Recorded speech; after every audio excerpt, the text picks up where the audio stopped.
Magandang hapon, Malacanang Press Corps. Sana maganda yung inyong Christmas kasama mga pamilya at kaibigan. Back to work tayo ngayon. Ngayong hapon ay yung huling press briefing sa taong ito. Ibabahagi namin sa inyo ang paghahanda para sa state visit ng Pangulong Ferdinand R. Marcos Jr. sa China sa susunod na linggo sa January 3 to 5, 2023. Pero bago yan, narito muna ang mga bagong appointees ng Board of Directors ng Subic Bay Metropolitan Authority at PAGCOR. Okay. Para sa Board of Directors ng SBMA, Alan Troy Dandan Bakir, member representing the national government. Edelberto Salgo Mozo, member representing business and investment sectors. Tomas Fausto Lahom III, member representing business and investment sectors. Honorario Cabagio Aliado III, acting member representing the private sector. Jose Marie Balandra Ponce, acting member representing private sector. Kenneth Lemuel Go Rementilla, acting member representing the private sector. Amable Bangcod Tolentino, acting member representing private sector, and Maria Cecilia Bobadilla Bitare, acting member representing the private sector. At para sa na-appoint sa chairman ng Games and Amusement Board, si Mr. Richard Santos Clarin. Yan ang mga bagong appointments. And then, ngayon naman, para bigyan tayo ng overview ng state visit, makakasama natin si Assistant Secretary for Asian and Pacific Affairs of the Department of Foreign Affairs, Neil Imperial. But bago yan, babasahin ko muna ang reason for the state visit to China. The President's visit to China will be his first state visit outside of ASEAN.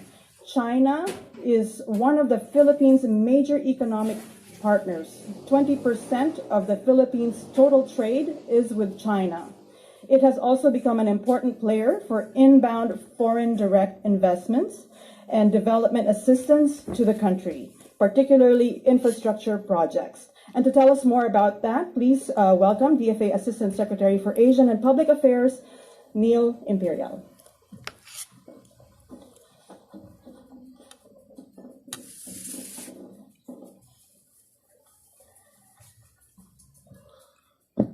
Maraming salamat, Ms. Daphne Paez, and magandang tanghali po sa inyong lahat, and Happy New Year, Yusek Garafil, and members of the Malacanang Press Corps. The state visit of President Ferdinand R. Marcos Jr. to the People's Republic of China will take place on January 3 to 5, 2023.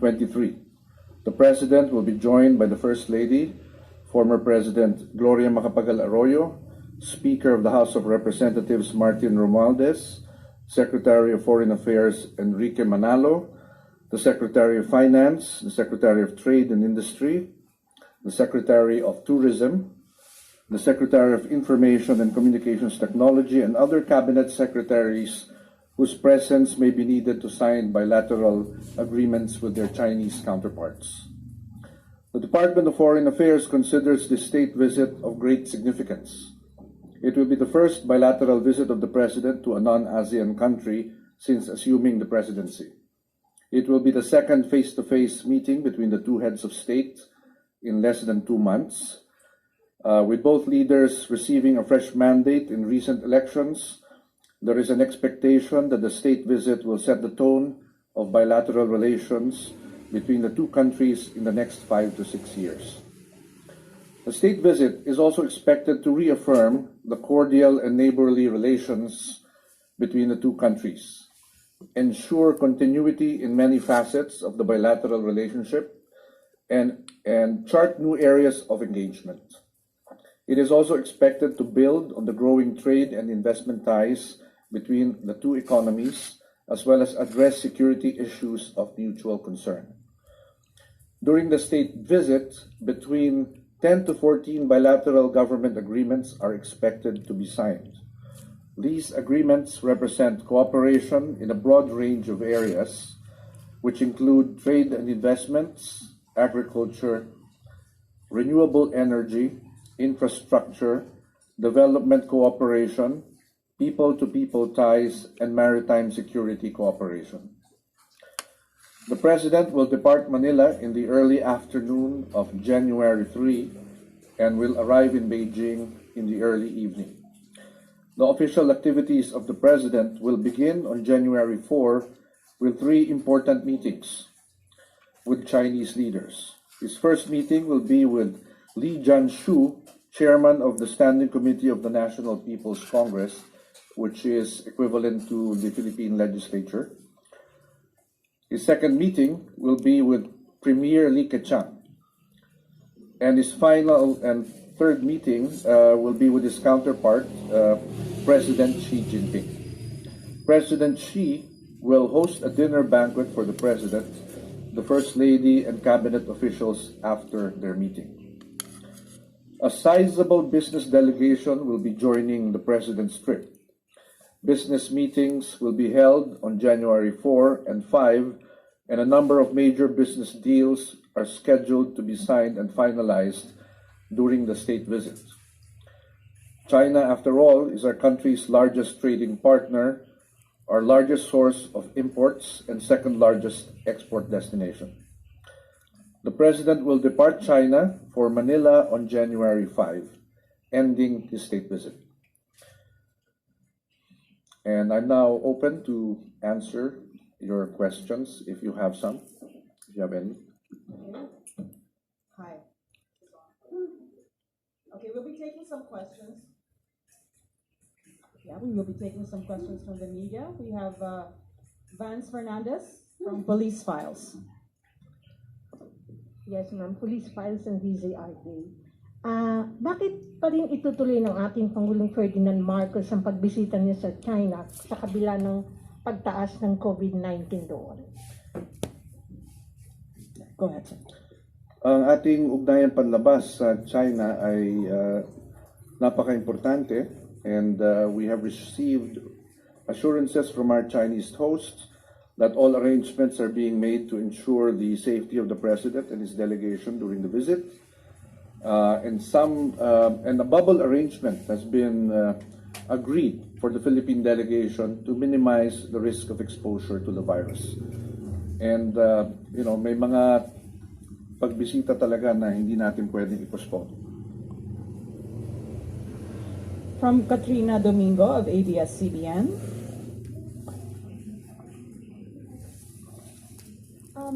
Transportation Secretary Jaime Bautista said that the Philippines should be cautious and consider stricter travel requirements for travelers coming from China to the Philippines. What is the DFA's position to this? Are you amenable to the Philippines reimposing the mandatory RT-PCR requirements and other travel restrictions such as mandatory quarantine for Chinese travelers? Well, the position of the Department of Foreign Affairs is the position of the IATF on COVID-related matters, and we have not received any advisory from the IATF for now. But as far as the visit is concerned, every precaution is being undertaken to ensure that the delegation is not infected and does not bring back to the Philippines the new variants of the virus. So I hope that answers the question. We have a question from Julie Baiza of 1PH. Sir, will there be a discussion about West Philippine Sea and the planned joint oil and gas exploration? Yeah. Well, on the WPS, the President wants a peaceful and stable situation in the West Philippine Sea and will continue to uphold our country's sovereignty and sovereign rights during his meetings with Chinese leaders. And under energy cooperation, the President may raise or continue his discussions with President Xi, which began, by the way, during their initial meeting in Bangkok on oil and gas cooperation. Thank you. From AFP, we have Michael Flores.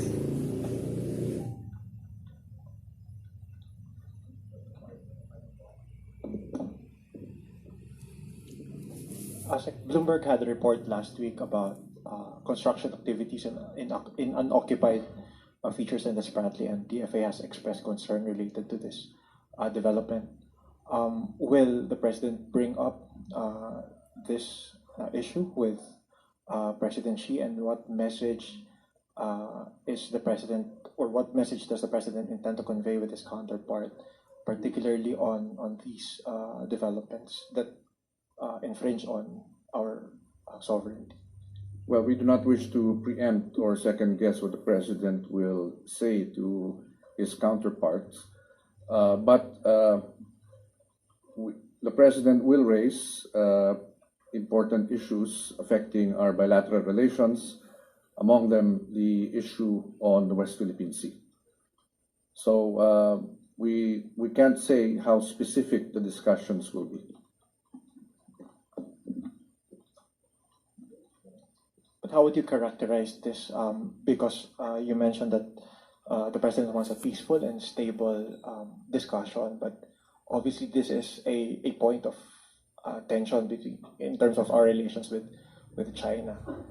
Yes, in his meetings with Chinese leaders, including President Xi, the president will discuss the full range of our bilateral relations, both the positive aspects of it and the sensitive aspects of our relations, which includes the issue of the West Philippine Sea and China's activities in the area. The president has said that the maritime issues do not define the totality of our bilateral relations with China, but nevertheless, he acknowledges the importance of this issue, to our interests and to the Filipino people. So we expect that this issue will be discussed in the president's meetings with Chinese leaders. Okay. Question from Ivan Mayrina of GMA7. Thank you, ma'am. Asek, may we be clarified kung ano ho ang plano ng Philippine delegation kung sakali, mahigpit po kasi yung protocols ng Beijing pagdating sa mga kung sakali mag-positive, etc. Ano ho ang plano naman natin kung sakali nga, wag naman sana na may mag-positive? Well, kailangan natin sundin siyempre ang protocols and restrictions ng Chinese government for the rest of the delegation. Kung meron man magpositibo, natural na kailangan siya ma-quarantine and ma-isolate until gumaling siya. And only then will that person be allowed to return to the Philippines. May nakalagay po kasi na mag-charter ng flight to bring back the positive person to the Philippines. Have arrangements to that effect been made by the Philippine all side? arrangements are made for every possible scenario. But in general, that's how it is. If a person tests positive, is supposed to isolate. And of course, that person cannot join the flight of the president for obvious reasons, right? So that person will have to wait until he tests negative before that person will go back to the Philippines. Because we also have to protect the Philippines from the spread of this new variants in China. Okay. Maricel Halili. Hi, sir. Magandang hapon po. Sir, does it mean, well, because of the cases of COVID-19, does it mean na the president will not meet the Filipino community in China? That's correct. There will be no meeting between the president and the Filipino community, unfortunately, because of the situation there. It's too bad, but we have to follow the COVID protocols there in China. So there cannot be any big gatherings, which is usually what the president does. When he goes overseas, he meets the Filipino community in big gatherings. Sir, just a clarification dun sa question ni Ivan kanina about the quarantine. Does it mean na pag may nag-positive dun sa delegation, sa hospital ba sila maka-quarantine? And will they ride a commercial flight going back to the Philippines once na nag-negative? Ganun po ba? That's our understanding is for the official delegation, there's a special facility for isolation. Yeah. From Eden Santos. Sec follow-up lang po dun kay Mase. Who will shoulder po dun sa gastos if in case po na may mag-positive sa mga kasama sa delegasyon? Well, that's being worked out between the two sides. And one more thing, kasi po nakalagay dun sa advisor, January 3 to 6. Ibig po ba sabihin niyo mas pinaikling panahon ng pagbisita ng Pangulo sa China ay kahit pa paano natakot pa rin siya dun sa posibleng surge po ng kaso ng COVID? Well, no, the original schedule was January 3 to 5/6. So the president always had that option of leaving on the 5th. So and that's what's going to happen. Hindi naman po So natatakot. there's no decision to shorten the visit. No, it's basically as scheduled. Thank you po. Okay, I think that is all we have. If that's enough for May I today. just add go ahead, sir. some Yes. additional information? As was mentioned earlier, China is a very important economic partner of the Philippines. So one of the main focuses of this visit is really to foster stronger economic cooperation. No? So we expect a big business delegation to join the president's delegation, and there will be a lot of business deals that will be signed. Well, we will leave that matter to the DTI, not to explain further, and we don't want to preempt the news about the total investment pledges that will be made. But there's a very strong expectation that there's great interest from Chinese investors in the Philippine economy, especially in Philippine agriculture and renewable energy and nickel processing. Well, China imports 70% of its nickel ore and concentrates requirements from the Philippines. No? So there's a lot of potential in those sectors. And also, we expect an agreement on the importation of durian to be finalized, and the Chinese market has a voracious appetite for durian. So we expect a lot of interest in our durian exports and also possible investments in the durian producing regions in Mindanao. So you can call that some form of durian diplomacy, I guess. So, yeah, and there are other agreements. For example, on to avoid miscalculation and miscommunication in the West Philippine Sea, both sides have agreed to sign an agreement establishing direct communication between the foreign ministries of both countries at various levels, and that is expected to be signed by Secretary Manalo and his counterpart, State Councilor and Foreign Minister Wang Yi during the visit. And also, we plan to renew the agreement on our participation in the Belt and Road Initiative of China, which we believe complements the infrastructure program of the administration. Let me check if there are still other agreements worth mentioning. Yes, there's also a planned memorandum of understanding on digital cooperation, which will be signed by our Secretary of Trade and Industry. It has to do with exchange of best practices and capacity building in digital connectivity, data, emerging technologies, among other areas of cooperation. Also, we are looking at possible grants from China amounting to 1.5 billion renminbi.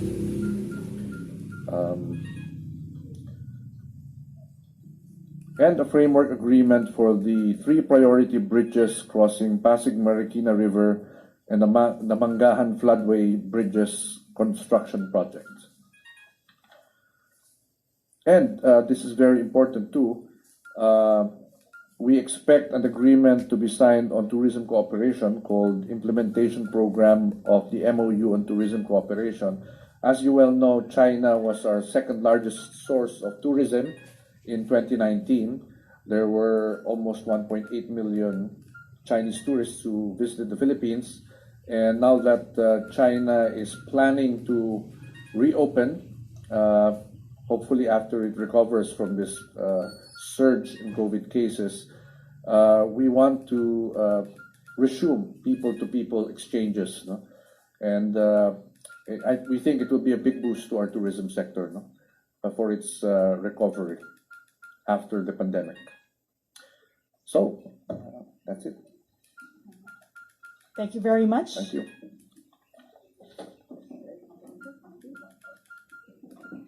Thank you very much, DFA Assistant Secretary for Asian and Public Affairs, Neil Imperial, for that very comprehensive briefing. And this ends our briefing for today.